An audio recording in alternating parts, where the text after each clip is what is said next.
সনিকার মৃত্যু মামলায় একমাত্র অভিযুক্ত হিসেবে বর্তমানে প্রেসিডেন্সি জেলে বন্দী রয়েছেন বিক্রম।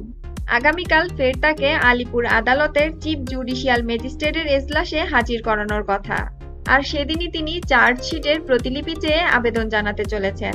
তবে সূত্রের খবর, আদালতে হাজির করানো হলেও সেদিন নতুন করে জামিনের আর্জি করবেন না অভিনেতা। আগামী ২৬ জুলাই আলিপুর জেলা জজের এজলাসে বিক্রমের জামিন সংক্রান্ত আবেদনের শুনানি হওয়ার কথা। তার আগে চার্জশিটের প্রতিলিপি সংগ্রহ করতে উদ্যোগী হয়েছেন তিনি।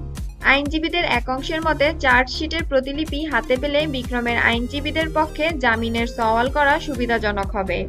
তদন্তের খামতির দিকগুলো তুলে ধরতে পারেন তারা। বিক্রমের আইনজীবী অনির্বাণ গুহ ঠাকুরতা বলেন, জেলা জজের এজলাসে জামিনের আবেদনটি বিচারাধীন রয়েছে।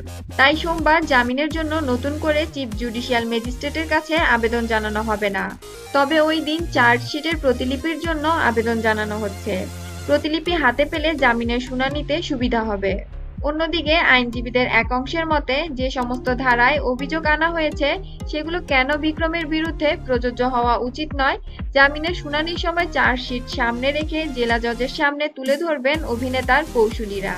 আদালতে দাবি করা যাবে, চার্জশিট দলিল মানেই ধরে নিতে হবে তদন্ত শেষ। সে কারণে বিক্রমকে জেল হেফাজতে রাখার প্রয়োজন নেই। বন্ধুরা, বিক্রম সম্পর্কিত আরো আপডেট নিউজ জানতে আমাদের চ্যানেলের সাথেই থাকুন।